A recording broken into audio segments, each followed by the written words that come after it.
तर स्वागत आपलं सर्वांचं आजच्या एका नवीन व्हिडिओमध्ये. तर बघा, भरपूर लाडक्या बहिणींना फेब्रुवारी महिन्याचा हप्त्याचा वाटप आलेला नाही, त्यांना 1500 रुपये आलेले नाही.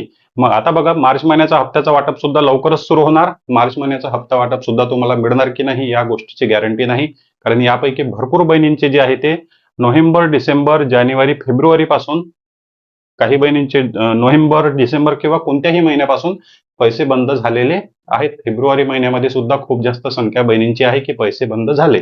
यामागे महत्वाचे दोनच कारण, की त्या बहिणींची कधीच केवायसी केलेली नव्हती, केवायसी केलेलीच नव्हती, केवायसी सबमिटच केली नव्हती. काही बहिणी अशा आहे की केवायसी चुकली, केवायसी चुकल्यामुळे जे आहे ते हप्ते बंद झालेले आहे. मग आता शासनाने बघा 30 एप्रिल पर्यंत जे केवायसी दुरुस्ती करण्याची संधी दिली आहे. केवायसीची तारीख वाढली, मुदतवाढ झाली, तरी पण ज्या बहिणीचे पैसे बंद झाले त्या बहिणी केवायसी करायला जातात तेव्हा त्यांना अशा प्रकारचा मेसेज येतो की तुमचा आधार क्रमांक दुरुस्तीच्या यादीमध्ये नाही, तुमचा आधार क्रमांक दुरुस्तीच्या यादीमध्ये नाही. मग आधार क्रमांक दुरुस्तीच्या यादीमध्ये नसेल तर मग केवायसी कशी होईल, आणि मग केवायसी जर होत नसेल तर हप्ते चालू कसे होईल, हप्ते कसे सुरू होईल. मग या सर्व गोष्टीचा जर तुम्हाला प्रॉब्लेम येत असेल आणि जर महिला व बालविकास विभाग कार्यालयामध्ये सुद्धा गेल्यानंतर तुम्हाला तुमच्या प्रश्नाचं उत्तर मिळत नसेल, तर तुमच्यासाठी एकच माध्यम जे आहे ते उरलेलं आहे. या सर्व गोष्टींसाठी तुम्ही ऑनलाईन तक्रार करू शकता. तुमचे पैसे कशामुळे बंद झाले, दुसरं काही कारण आहे का, किंवा मग केवायसी तुमची सुरू होईल का, तुम्हाला संधी मिळेल का, त्यासाठी तुम्ही ऑनलाईन पद्धतीने जे आहे ते तक्रार करू शकता. ऑनलाईन तक्रार केल्यानंतर तुम्हाला उत्तर मिळते. अशा प्रकारे तुम्हाला उत्तर मिळते. आता ह्या तक्रारीचं उत्तर मी तुम्हाला दाखवत आहे. जी तक्रार मी मागे केली होती त्याचं उत्तर तुम्हाला दाखवत आहे. ज्या अधिकाऱ्याने तक्रार चेक केली त्यांचं नाव, तक्रारीचं उत्तर त्यांनी दिलं की तुमच्या कुटुंबामध्ये 2 पेक्षा जास्त अर्ज भरले असल्यामुळे, 2 पेक्षा जास्त महिलांनी अर्ज भरले असल्यामुळे मंत्रालयातून तुमचा अर्ज रद्द करण्यात आलेला आहे. मंत्रालयातून अर्ज रद्द केला आणि या ठिकाणी तारीख सुद्धा तुम्ही पाहू शकता. मागच्याच महिन्यातली तारीख आहे, तुम्हाला स्पष्ट या ठिकाणी दिसत आहे. तर अशा प्रकारे तुम्हाला सुद्धा उत्तर येईल आणि ऑनलाईन पद्धतीने तुम्हाला तक्रार तुम्ही करू शकता. तर ऑनलाईन पद्धतीने तक्रार कशी करायची, पूर्ण प्रोसेस या व्हिडिओमध्ये पहा. तक्रार करण्यासाठी काय काय डॉक्युमेंट लागतात, तक्रार करण्यासाठी आयडी पासवर्ड कुठून मिळतो, आणि तक्रार केल्यानंतर तक्रारीचं उत्तर तुम्हाला किती दिवसात मिळते. तर ऑनलाईन पद्धतीने तक्रार कशी करायची, पूर्ण व्हिडिओ शेवटपर्यंत पहा. सर्वात आधी आपण तक्रारची प्रोसेस करू, त्यानंतर सर्व प्रश्नांचे उत्तर तुम्हाला या व्हिडिओमध्ये मिळणार. चॅनलवर नवीन असाल तर व्हिडिओला लाईक आणि चॅनलला सबस्क्राईब नक्की करा. तर व्हिडिओ स्टार्ट करूया. तर बघा, आता तक्रारची प्रोसेस आपण या ठिकाणी सुरू करू.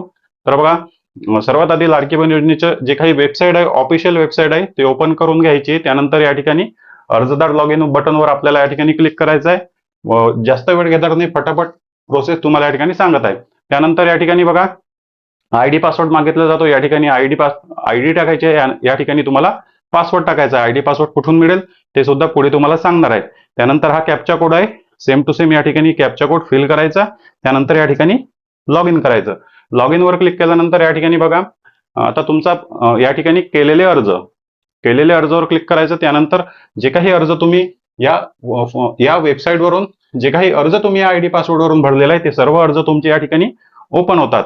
अर्ज ओपन झाल्यानंतर 3 डॉटवर तुम्हाला क्लिक करायचं आहे. या ठिकाणी 3 लाईन आहे, त्यावर क्लिक केल्यानंतर या ठिकाणी बघा, तक्रारीचं ऑप्शन तुम्हाला दिसून येते. कॉर्नरमध्ये खाली 3-4 नंबरवर तक्रार, यावर क्लिक केल्यानंतर बघा, आता जे काही आपण तक्रार टाकलेल्या होत्या, तर बघा या ठिकाणी जे काही तक्रार आपण टाकलेल्या होत्या त्या तक्रार सर्व रिझॉल्व्ह झालेल्या आहे. आणि त्यानंतर या ठिकाणी गिव्हरन्सचं ऑप्शन तुम्हाला दिलेलं आहे. बघा, कॉर्नरमध्ये गिव्हरन्स, या ठिकाणी क्लिक करायचं. आता या ठिकाणी बघा, अशा प्रकारचं पेज ओपन होते. किंवा आयडी पासवर्ड वरून जर तुम्ही पहिल्यांदा तक्रार करत असाल तर सर्वात आधी तुम्हाला आधार कार्डचे बॅक साईड आणि फ्रंट साईड, सर्वात आधी आधार कार्डचे बॅक साईड आणि फ्रंट साईड टाकावं लागेल. नंतर तुमची तक्रारीचं जे काही पेज आहे ते ऍक्टिव्हेट होईल. म्हणजे अशा प्रकारे पेज तुम्हाला त्या ठिकाणी दिसून येईल. तर बघा, आता आपण तक्रार फॉर्म या ठिकाणी ओपन केलेला आहे. पहिलं ऑप्शन आपल्याला दिसून येते तक्रार प्रकार, तर यावर आपल्याला क्लिक करायचं आहे आणि ऑप्शन सिलेक्ट करायचं, कंप्लेंट अगेन अदर अप्लिकेशन.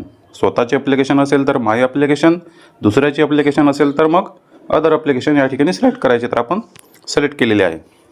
त्यानंतर तक्रार श्रेणी, तर तक्रार श्रेणीमध्ये बघा, डायरेक्ट अदर सिलेक्ट करायचं. दुसरं कोणतंच ऑप्शन सिलेक्ट करू नका, डायरेक्ट अदर आपण क्लिक केलं तर तुमच्यासमोर फॉर्म ओपन झालेला आहे. तर सर्वात आधी आपल्याला टाकायचं या ठिकाणी अर्ज क्रमांक आपण मी या ठिकाणी कॉपी करून ठेवलेला होता. अर्ज क्रमांक या ठिकाणी पेस्ट केलेला आहे. अर्ज क्रमांक पेस्ट केला. त्यानंतर लाभार्थ्यांचे नाव या ठिकाणी, तर बघा नाव आपण या ठिकाणी टाकलेलं आहे. त्यानंतर या ठिकाणी आपल्याला पत्ता टाकायचा आहे. पत्ता आपण टाकलेला आहे. त्यानंतर या ठिकाणावरून आपल्याला जिल्हा सिलेक्ट करून घ्यायचा आहे. तर आपण जिल्हा वगैरे सिलेक्ट केलेला आहे. वर्धा जिल्हा मी या ठिकाणी सिलेक्ट केलेला आहे. त्यानंतर तालुका सिलेक्ट करायचा. तालुका सिलेक्ट केलेला आहे. त्यानंतर इथून गाव सिलेक्ट करायचं. गावसुद्धा मी सिलेक्ट केलेलं आहे. गाव सिलेक्ट केलं. त्यानंतर या ठिकाणी नगरपालिका महानगरपालिका असेल तर सिलेक्ट करा, नसेल तर लागू नाही या ऑप्शनवर सिलेक्ट करा. त्यानंतर मतदारसंघ, तुमचा जो काही मतदारसंघ आहे तो या ठिकाणी निवडून घ्या. म्हणजे तुमचा जिल्हा तालुक्याची लिस्ट या ठिकाणी येईल. जिल्हा आणि तालुका दिसेल त्यावर क्लिक करायचं. ते सिलेक्ट केलं. त्यानंतर पिनकोड तुमचा जो आहे तो ऑटोमॅटिक या ठिकाणी येऊन जाईल. आता आपल्याला या ठिकाणी म्हणताय की वर्णन करा. तर वर्णन करामध्ये जे काही प्रॉब्लेम आहे ते आपल्याला सांगायचे आहे की KYC करता येत नाही किंवा ते बंद झालेलं आहे. तर या ठिकाणी मी बघा आता वर्णन करत आहे. तर EKYC न केल्यामुळे नोव्हेंबर-डिसेंबर हप्त्याचा लाभ बंद झालेला आहे आणि EKYC करण्याची संधीसुद्धा मिळालेली नाही. त्यामुळे KYC करण्याची संधी द्यावी आणि लाभ पुन्हा सुरू करावा. तर बघा अशा प्रकारे तुम्हीसुद्धा त्या ठिकाणी तक्रारीमध्ये वर्णन करू शकता. जो काही तुमचा प्रॉब्लेम आहे तो तुम्हाला त्या ठिकाणी सांगायचा आहे आणि कमीत कमी वेळ म्हणजे कमीत कमी लाईनमध्ये. त्यानंतर आपल्याला या ठिकाणी कागदपत्र अपलोड करायचे आहे. तर पहिल्या नंबरचं कागदपत्र आपल्याला म्हणजे तुम्ही या ठिकाणी 5 कागदपत्र अपलोड करू शकता. तुमचं आधार कार्ड असेल किंवा राशन कार्ड असेल किंवा उत्पन्नाचा दाखला असेल, तुम्ही 5 कागदपत्र अपलोड करू शकता. आपण फक्त या ठिकाणी आधार कार्ड अपलोड करणार आहे. तर या ठिकाणी बघा आता कागदपत्राचे नाव या ठिकाणी टाकायचे आहे. तर आपण आधार कार्ड या ठिकाणी सिलेक्ट केलं म्हणजे आधार कार्ड आपण या ठिकाणी अपलोड करणार आहे. या ठिकाणी अपलोड बटनवर बाजूला क्लिक करू. तर आधार कार्डची समोरची बाजू मी सर्वात आधी या ठिकाणी अपलोड करत आहे. आधार कार्डची समोरची बाजू या ठिकाणी सिलेक्ट केली. आधार कार्डची समोरची बाजू अपलोड झाली. तर मग आधार कार्डची बॅक साईड आता अपलोड करायची आहे. तर त्यासाठी ॲड न्यू अटॅचमेंट. तर या ठिकाणी आधार कार्डची मागील बाजू नाव द्यायचं कागदपत्राला, आधार कार्डची मागील बाजू. या ठिकाणी अपलोड ऑप्शनवर क्लिक करायचं. पुन्हा गॅलरी ओपन करायची आणि आधार कार्ड सिलेक्ट करायचं. दोन्ही कागदपत्र तुमचे सिलेक्ट झाले. त्यानंतर या ठिकाणी बघा कॅप्चा कोड दिलेला आहे. तो captcha code same to same या ठिकाणी अपलोड करायचा आणि सबमिट बटनवर क्लिक करायचं. त्यानंतर तुम्हाला विचारण्यात येईल की तुम्हाला ॲप्लिकेशन सबमिट करायची आहे का. तर ग्रीन बटनवर क्लिक करायचं. ग्रीन बटनवर क्लिक केल्यानंतर तुमची ॲप्लिकेशन या ठिकाणी तुमची कंप्लेंट सक्सेसफुल सबमिट झालेली आहे. तर बघा तुम्ही पूर्ण प्रोसेस जी आहे ते तक्रार करण्याची पाहिली असेल. पूर्ण प्रोसेस तुम्ही शेवटपर्यंत पाहिलेली आहे आणि तुम्हाला समजला की तक्रार कशी करायची. आता सर्वात पहिला प्रश्न की तक्रार करण्यासाठी ID पासवर्ड नाही कुठे मिळेल. ID पासवर्ड नाही कुठे मिळेल. तर बघा तुमच्या आजूबाजूला आधार केंद्र आहेत, सेतू केंद्र आहे, अंगणवाडी सेविका आहे किंवा कोणतेही असे व्यक्ती असेल ज्यांनी वेबसाईटवरून लोकांचे फॉर्म भरून दिले किंवा स्वतःचा फॉर्म भरला तर त्यांच्याकडे ID पासवर्ड असते. त्यांच्या ID पासवर्ड वरून तुम्ही तुमच्या अर्जाची तक्रार करू शकता. त्यांच्या ID पासवर्ड वरून सुद्धा तुम्ही तुमच्या अर्जाची तक्रार जी आहे ते करू शकता. त्यासाठी कोणताच प्रॉब्लेम नाही. तुमच्या अर्जाची तक्रार त्यांच्या ID पासवर्ड वरून सबमिट करू शकता आणि त्याच ID पासवर्ड वरून तुम्ही पाहू शकता की तुमची तक्रार आता कोणत्या स्टेटसमध्ये आहे.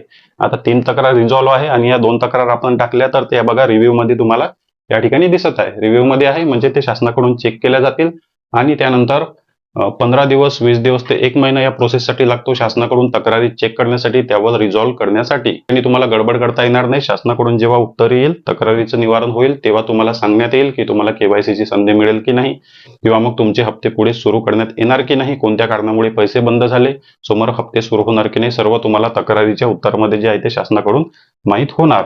तर बघा पूर्ण ओव्हरऑल जो काही तक्रारीचा विषय आहे तो तुम्हाला समजला असेल. ID पासवर्ड कुठून आणायचा आणि किती दिवसामध्ये तक्रारीचं निवारण होते, काहीतरी मार्ग आपल्याला या ठिकाणाहून मिळेल. तुम्ही जर तक्रार टाकली शासनाकडून काही ना काहीतरी रिप्लाय येईल. खूप जास्त तक्रारी जेव्हा शासनाकडे जातील तेव्हा शासनाला सुद्धा समजून येईल की खूप जास्त बहिणींचे KYC बाकी असल्यामुळे हप्ते बंद झालेले आहेत, तर KYC लवकर सुरू करावी. गव्हर्नमेंटच्या सुद्धा ही बाब लक्षात येईल की खूप लाडक्या बहिणींची KYC अजूनपर्यंत बाकी आहे. KYC केल्यानंतर त्या बहिणींचे हप्ते सुरू होईल. तर तक्रारी जेव्हा खूप जास्त तक्रारी या पोर्टलवर सबमिट केल्या जातील तेव्हा शासनाच्या सुद्धा ही बाब लक्षात येईल आणि शासन KYC बद्दल काहीतरी पाऊल उचलेल किंवा तुम्हाला काहीतरी तुमच्या तक्रारीवर रिप्लाय देईल.